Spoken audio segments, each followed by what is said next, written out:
show you and tell you what all we have done.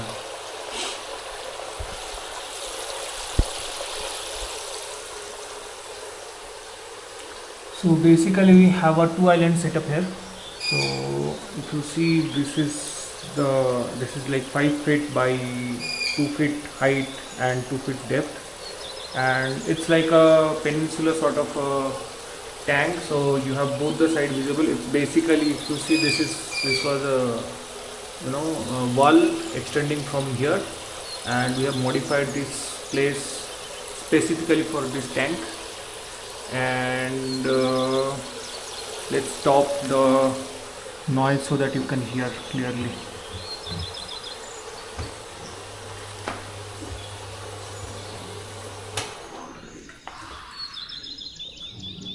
I hope you are able to hear clearly now. So yep, so I have like 2 big chunky driftwoods and then 3 stones here. I have used some guidance in between, and I have used normal cotton like this, and this I used Fevikwik 203. This is, you can see, like cyanoacrylate adhesive. So it takes around 5-10 minutes to get solidified. And I have, okay, let's show the filtration. I don't have any fancy filters. I was planning to get one, but then I thought let's start with something basic and then we can upgrade later. So this is a Dolphin 1300 and it costed me around 8k or so. So including all the hardscape, it costed me around 25k. So that's what I have, obviously except the tank and the base unit that I have done from a professional guy. I didn't want, I have tried one glass aquarium earlier, but that gave me like a headache of 6 months. I had to decompile it because it was having leaks and all. That was one more area of concern for me because I have been there. I didn't want that thing to happen, so I went ahead with a completely professional guy this time. It costed me around 10 times than the earlier one, but yeah, if you are creating some tank, invest in the tank itself. Everything else can be changed, but not the tank. So yeah. And it Let's you have a good sleep at the night if you know that it's not going to leak or anything like that. So yeah, you can see my hose is running from utility area because I'm still not completely filled the tank. So I'm going for a dark start.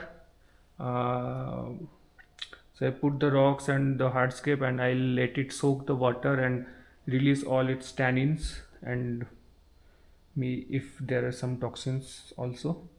So I am right now using normal tap water, but yeah, when I'll put the plants finally, I'll use RO water definitely. And yeah, so the lights, again, nothing fancy.